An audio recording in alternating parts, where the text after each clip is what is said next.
La la la la la la la la la la la la.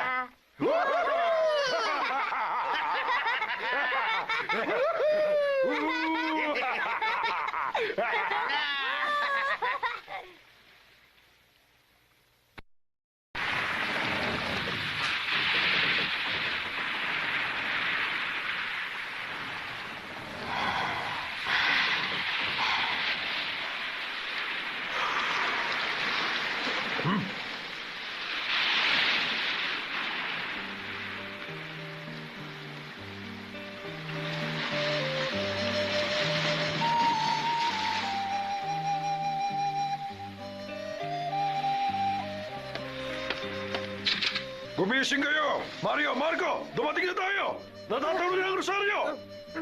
Talaga, Kapitan?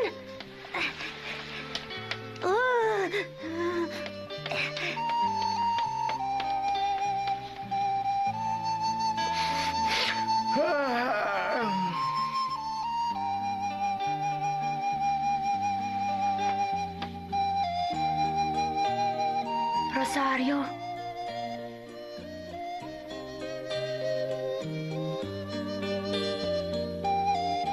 Sampung araw na naman papunta sa Cordoba, magmula dito.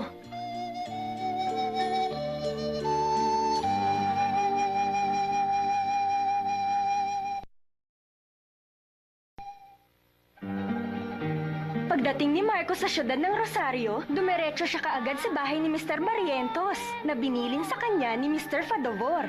Naniniwala si Marco na si Mr. Barrientos ay tutulungan siya makapunta sa Cordoba. Pero laking gulat ni Marco na makausap niya ang butler ni Mr. Barrientos. Sasabihan siyang umalis doon, kaya mapagkakamalan siyang isang pulubi at palaboy sa Rosario.